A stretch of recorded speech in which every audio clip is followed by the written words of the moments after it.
आज बलिप्रतिपदा अर्थातच दिवाळी पाडवा नवरा बायकोच्या नात्याचा गोडवा वाढवणारा दिवस नवऱ्याकडून बायकोला मिळणार ओवाळणी। शनिवार वाड्याबाबत नियम पाळले पाहिजेत मुख्यमंत्री फडणवीसांचं वक्तव्य।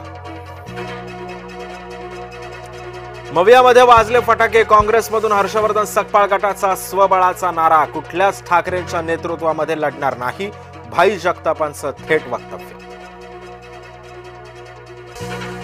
वसईच्या किल्ल्यावर वाद शिवरायांच्या वेशातले फोटो काढण्याला केला विरोध सुरक्षा रक्षक हिंदीत बोलत असल्यानं वाद पेटला।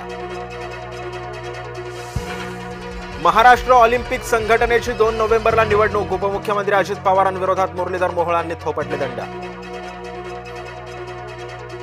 लाडक्या बहिणींची नाराजी होणार दूर लाडक्या बहिणींच्या ई-केवायसीला तुर्तास तरी स्थगिती मंत्री आदिती तटकरे यांची घोषणा। राष्ट्रपतींच्या हेलिकॉप्टरचे चाक रुतलं राष्ट्रपतींच्या दक्षिणेच्या दौऱ्यामध्ये घडला प्रकार धक्का मारून काढलं हेलिकॉप्टर बाहेर। मुंबईची हवा झाली वाईट दिवाळीच्या फटाक्यांमुळे वायू प्रदूषण श्वसनाचा अनेकांना होतोय त्रास।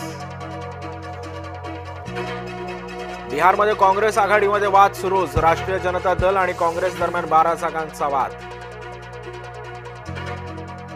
रणजित कासलेचे सुरतमध्ये कारनामे खंडणीच्या विरोधात आरोपाखाली सुरत पोलिसांकडून कारवाई।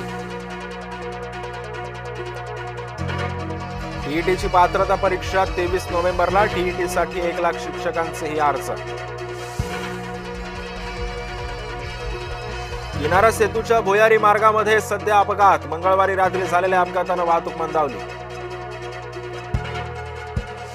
राजकीय पुनर्वसनासाठी बच्चू कडू महायुतीला ब्लॅकमेल करतायत कडूंच्या राजकीय आरोपांवर आमदार रवी राणेंचा पलटवार। सिंधुदुर्गात पाऊस जोडणीला काढलेल्या आलेल्या भात पिकाचं मोठं नुकसान विजांच्या कडकडाटासह सिंधुदुर्गात जोरदार पाऊस। जळगावात वादळी वाऱ्यासह पावसाची हजेरी अनेकांची तारांबळ शेतपिकाचं नुकसान होण्याची भीती शेतकऱ्यांची चिंता वाढली।